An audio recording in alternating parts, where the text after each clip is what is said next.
The second jewel of thoroughbred racing's Triple Crown in North America is today. But as you know, it's not without its controversy. Kentucky Derby winner Medina Spirit, obviously the only horse with a chance at the Triple Crown. But if he does it, will it be tainted? Keep Me in Mind and Midnight Bourbon, two other colts who chased him in the Run for the Roses, are in here today. In addition to Stablemate Concert Tour, who skipped the Derby and comes into today's Preakness as the beaten favorite in the Arkansas Derby.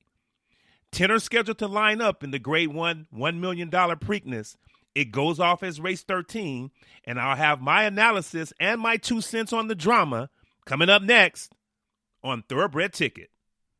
They have 3/8 of a mile to go. Easy Goer. Houston down at the rail. Sunday Silence is now coming back at them on the outside. And here comes Sunday Silence back. And now it's his turn to go right on by Easy Goer. And here's the race we've been waiting for. Sunday Silence on the outside. Easy Goer at the rail, head and head coming to the 8th pole. Sunday Silence and Pat Valenzuela. Easy Goer and Pat Day head and head through the stretch. What a horse race this one is. Easy Goer and Sunday Silence going nose and nose in the Preakness. Sunday Silence, Easy Goer. Here's the finish. Sunday Silence wins it by a nose. To the top of the stretch, 3/4 in 1:11 and 2, and they're into the stretch in the slop at Pimlico, and American Pharaoh has pulled away to a 2.5 length lead over Divining Rod, and then it's Dortmund. Tail of Verve, a huge long shot, is making a move on the far outside,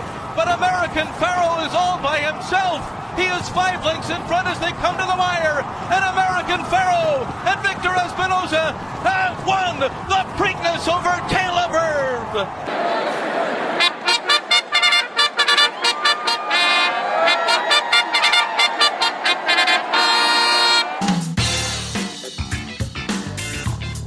Welcome to Thoroughbred Ticket, into the world of thoroughbred horse racing, into a world of inside information and handicapping style geared towards making a winning day at the races worldly possible.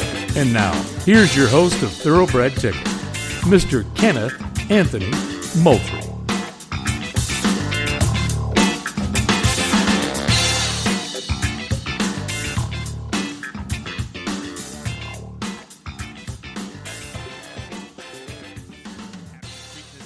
Fans, and welcome to Thoroughbred Ticket, and I'm your host, Kenneth Moultrie. And on this episode, I will cover the entire field of the 146th running of the Preakness. However, if you look for other episodes of Thoroughbred Ticket today, I will have separate segments for the early pick 4 and the late pick 5 at Old Hilltop. So before I get started, ladies and gentlemen, into the handicapping of the Preakness, I want to throw in my 2 cents on the Medina Spirit, the Bob Baffert controversy from the Kentucky Derby. So, as a race fan, I would rather not see Medina Spirit run because of the controversy. There's always going to be questions whether he wins or loses. If he loses, it's going to be, well, it's because he was not, as some race fans says, drugged up or doped up. Now, we know after further investigation that this rub that Medina Spirit got is not performance enhancing. So, but you talk to the average race fan or somebody who was not really aware, but they do know who Baffert is. They've heard of all the things that's went on with Baffert, and they're going to automatically say, well, it's drugs. So if he doesn't win, it's because in their mind, he's not drugged up. If he does win, then, wow, he's still drugged up. If he goes on to win the Triple Crown, he was drugged up all 3 races, and it's tainted. So from that aspect, as a race fan, I would have hoped that, look, I've seen 2 Triple Crowns in the last 5 or 6 years. I'm not that thirsty for him anymore. So, in a year, like this where, there's been some controversy, I would have just, liked to see him sit out. Baffert to stand at home because he doesn't want to be a distraction. And I think that's a good move, a good choice, because it would have just been a circus. The cameras would have been on him all day. They wouldn't have been talking about other races. They wouldn't have talked about other horses. Or they wouldn't even been talking about Concert Tour, the other horse he trained. So they've just been all into this. And so it's good that he stayed home. And I kind of wish Medina Spirit stayed home as well. However, Medina Spirit is not Bob Baffert's horse. Bob Baffert is not the owner of Medina Spirit. He is only the trainer.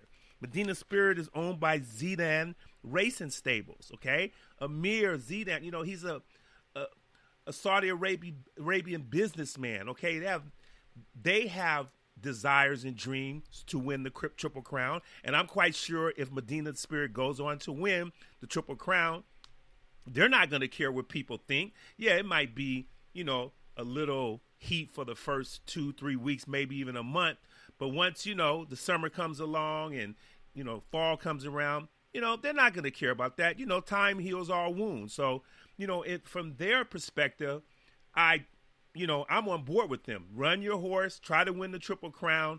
Deep down inside, the rub he got was not performance enhancing. So, hey, go with it and just, let the chips fall where they may. But like I said, there's going to always be controversy. Half the world thinks, even people who are not into horse racing, think the horse was drugged up, think the horse is still on drugs, even though he's got a few negative results back this week. So there you have it. That's my 2 cents. As a race fan, I wish he wouldn't show up today or wouldn't have ran, but I could see from the owner's standpoint of how they want to get, they want to get a piece of the pie too. So I get that as well. So let's get into the Preakness Stakes. 10 are going to run 1 mile and 3/16. It's the shortest distance of all 3 legs. And it's a $1 million purse. And, to me, this is not going to be it's not a good betting race, just if you're going to just play win or place or however you do that. I always say, you can increase your odds by betting horizontally or vertically, but, people who bet straight, you're not going to get, it's not going to be the value as it was in the Kentucky Derby because you only have 10 horses. You're going to have 2 horses in here, probably right around 2-1 odds, Medina Spirit and Concert Tour. 2 stablemates are probably going to be right there at 2-1. You're not going to get, it's like I say, in one of those, hit the board second or third. That dream trifecta or superfecta you're thinking about is probably not going to be possible. So, I'm not, I'm just going to analyze it, not for betting purposes, but just to analyze and tell you who I like. So I want to start with the 1-horse Ram. Ram is a Ridgeling by American Pharoah, and he's opening up at 30-1 on the morning line. Ricardo Santana is going to ride for the coach, Dwayne Lucas. Now, Ram, yeah, a big long shot. I think that the 30-1 is going to be a little generous. I think this Ridgeling is going to be somewhere around 40 or 45-1. He does come off 2 straight wins, maiden claiming race at Oaklawn and at Churchill, a high allowance race where he won by 3 lengths. Draws the rail. I really don't see his buyer numbers are real low. His highest buyer number is from the last race where he received a 81. So Irad Ortiz rode him that day, gets off, goes to Midnight Bourbon. Ricardo Santana rides, not even riding for Asmussen on Midnight Bourbon. So, could Ram complete the superfecta? Absolutely. Any horse in here can run. Any horse in here, I believe, can run second on down, second, third, fourth, and anywhere. I think winning the race is just reserved for a few horses, maybe 4 horses, 5 horses at the most. But I don't think Ram is the one to win it. But Ram can be, if you're going to play, trifectas, superfectas. It's easy to hit the all button if you can kind of, pinpoint the first 2 if you're going to play a superfecta. But I'm not going to endorse Ram on the win end. But he's in there. It's a free country. It's the coach. The coach has won some big races. He's not the same trainer anymore. We all know. So, play at your own risk. Buyer's remorse, as they say. Let's talk about the number 2 horse, Keep Me in Mind. This is a Robertino Diodoro horse for his main man, David Cohen.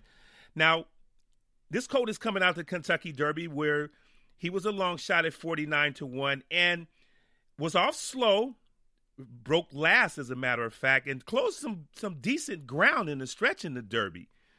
And if you would think that, the Preakness is the paces may be a little faster. So keep me in mind, he danced in the Derby, so he may have a chance to pick up some pieces here. He can probably, is he a possibility or a chance to win the race? I would say so. I'm not going to pick him in my top 3 horses I'm going to use to win the race, but I wouldn't be surprised if this colt wins the race. He's got a little class. He raced in the Bluegrass. He didn't do much there, but he ran evenly until the stretch, and then he kind of spit the bit in. But, he was there among some of the best 3-year-olds right there in that particular race. In the Rebel at Oaklawn, he ran another even race. He was well bet at 9-2, and he just didn't fire. In the Kentucky Jockey Club at Churchill, he aired there as the favorite. And, he beat 9 horses or beat 8 horses that day. So he has a little talent, but maybe not to the degree of, the 2 Baffert-trained horses or even Midnight Bourbon, but he does have a little talent. And, he can pop up. Like I said, he ran behind Medina Spirit in the Derby. Wouldn't be surprised. He has a decent post position. Diodoro and Cohen is always dangerous. They'll pop up when you least expect it. And they don't win as many races as they do together with just favorites or short price horses. So keep that in mind for the number 2 horse. Keep me in mind. No pun intended. So the 3 horse is Medina Spirit. Now, if you listened to my show last week, I picked Medina Spirit. He was one of my horses to win the race. I love beaten favorites. Medina Spirit was the beaten favorite in the Santa Anita Derby. And so was the horse who ran second. Mandolin was the beaten favorite in the Louisiana Derby. I love those 2 horses. I caught the exacta. I missed the trifecta and the super. However, I had a little double in the pick 3 working and everything like that. So that turned out good for me. I like Medina Spirit then, and I like Medina Spirit today. I really think that, it's going to be a tactical race. The horses who are going to close may just be picking up the pieces. I don't think any horse is going to come from out of the clouds and pass up either Medina Spirit or Concert Tour. Now, I'm not saying they're going to run 1-2, but, if I'm playing pick 3s, pick 4s, I'm going to include Medina Spirit. He's very, very tactical. It doesn't seem like the Derby, when I looked at the race visually and then in the replay, it doesn't look like it took a lot out of this colt. But, a good post position. I think Johnny V will do the right thing as he does most times and put this colt in a good position. Very lightly raced, and doesn't, you look at the 3 wins that he has, he's not really blowing any horses out of the water. Won the Kentucky Derby by a half length. He won the Bob Lewis at Santa Anita by a neck, and then did break his maiden at Los Alamitos by 3 lengths, but really not setting the world on fire, and winning, races like Summer Colony did at Saratoga back some years ago. So just a little, just kind of a plotter, gets the job done. I do like him tomorrow. I will be using him, but I'm going to tell you right now, I am not using him as picking him as my top choice, but he will be on the ticket for my pick 3 or pick 5. That is for sure. The number 4 horse, Crowded Trade. It's a 3-year-old colt by More Than Ready. Now, this is a Chad Brown horse. Now, Chad has 2 in here. Now, we've seen Chad Brown skip the Derby before with the horse called Cloud Computing a few years ago, and then end up winning the Preakness. Now, like I said, he has 2 horses in here. You have this horse here. Both horses exited the Wood Memorial, which was won by Longshot Bourbonic. So Crowded Trade was really nicely bet at 5-2. And I saw the race. When I'm looking at the race on paper here, it looked like he's a fast closing third, right? He's 8 by 6, 8 by 5. Then He's 3 by